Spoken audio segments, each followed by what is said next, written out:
আমার এক বন্ধু ফোন করে বলল, সঙ্গীতা সাবু না ভিজিয়ে পরোটা বানানো তো শিখালি, আলুর তরকারিও সাথে দিলি, কিন্তু বিকেলে চায়ের সাথে খাবো কি, কিছু চটপটা তো দে।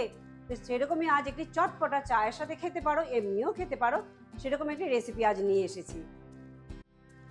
আজ বানাতে যাচ্ছি কাটলেটও বলতে পারো, টিকিও বলতে পারো। তার জন্য চাই দুটো বড় সাইজের আলু, যেটা আমি আগেই কিন্তু সেদ্ধ করে রেখে দিয়েছি।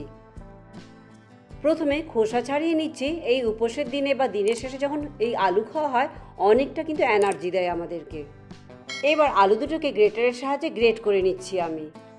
গ্রেট করে নেওয়াতে কোনো লাম্প থাকবে না, যখন মাখতে যাব অনেকটা কিন্তু ইজি হয়ে যাবে, তার জন্যই শুধু গ্রেট করে নেওয়া হচ্ছে। কিন্তু এখানে আমার চ্যানেলে আরও অনেক সহজ এরকম কিন্তু উপোসের দিনে খাওয়ার মতো প্রচুর রেসিপি রয়েছে। কিন্তু দুটো আলুই ভালোভাবে গ্রেট করা হয়ে গেছে। এখানে 150 গ্রামসের মতো আমি সুইট কর্ন নিয়েছি, তবে গোটা গোটা না দিয়ে চপারের মধ্যে একটুখানি ক্রাশ করে নিচ্ছি, একটু কোর্স টেক্সচার চাই আমাদের। সুইট কর্নে রয়েছে যথেষ্ট পরিমাণে ফাইবার, আর খাওয়ার পরে কিন্তু পেটটা অনেকক্ষণ পর্যন্ত ভরে থাকে। তাই শুধু উপোসের দিনে বা নিরামিষ দিনে না, যে কোনো দিনে কিন্তু বানিয়ে তোমরা এই টিকি খেতে পারো।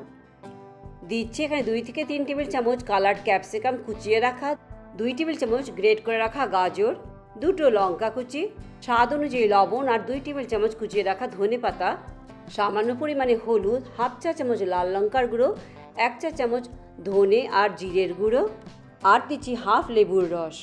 সামান্য ট্যাঙ্গি টেস্টটা কিন্তু খেতে খুব ভালো লাগে। এই লেবুর রসের জায়গায় কিন্তু তোমরা আমচুরও দিতে পারো। এবার সব কিছু আমাদেরকে ভালো করে মিশিয়ে কিন্তু ঠেসে একটু মেখে নিতে হবে। এবার এখানে বাইন্ডিংয়ের জন্য দিচ্ছি 1/3 কাপ সিঙ্গারার আটা বা পানিফলের আটা, কারণ এই আটা কিন্তু আমরা উপোসের দিনে খেতে পারি।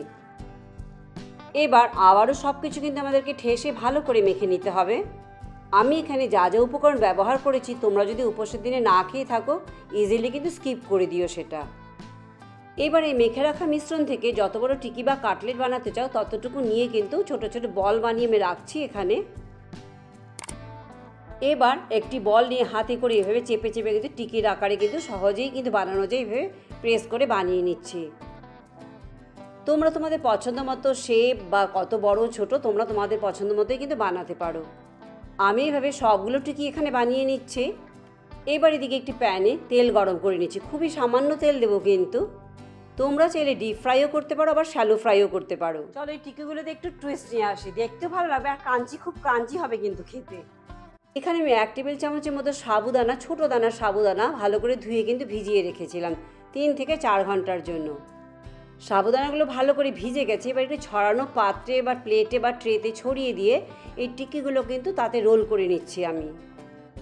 এতে করে ভাজবার পর যেমন দেখতেও সুন্দর লাগে, খেতেও কিন্তু এক্সট্রা ক্রাঞ্চি হয়।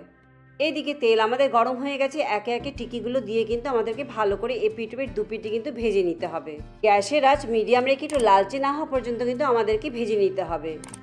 উপোসের দিনে না খেয়ে যদি তোমরা এমনি নর্মাল দিনে খাও, তবে বলবো 1 থেকে 2 টেবিল চামচ কিন্তু রাইস ফ্লাওয়ার, চালের গুঁড়ো মেশাতে পারো, তাতে কিন্তু টিকিগুলো আরও বেশি ক্রাঞ্চি হবে। একইভাবে সাবুদানাতে রোল করেছিলাম না, সেই টিকিগুলো কিন্তু একইভাবেই কিন্তু ভেজে নেব। তোমরা আমার ভিডিওটি ফেসবুক পেজ থেকে দেখে থাকলে পেজটি লাইক করে চ্যানেলটি সাবস্ক্রাইব করে দেবার কিন্তু অনুরোধ রইল। তা আমাদের সুইট কর্ন দিয়ে চটপটে কিন্তু টিকি বলো কাটলেট বলো বানানো কিন্তু হয়ে গেছে, তৈরি হয়ে গেছে। সবগুলো টিকি বানানো হয়ে গেছে। তোমরা তোমাদের পছন্দ মতো চাটনি দিয়ে খেতে পারো, চাটনি ছাড়াও কিন্তু খেতে পারো। এতটাই ভালো খেতে যে চাটনিরও দরকার নেই। চলো একটি টিকি তোমাদেরকে ভেঙে দেখাচ্ছি ভিতরটা কতটা কালারফুল আর কি সুন্দর লাগছে দেখতে। তো আজ ভিডিওটি আমি এখানেই শেষ করছি। ভালো লাগে লাইক শেয়ার সাবস্ক্রাইব করতে একদম ভুলো না।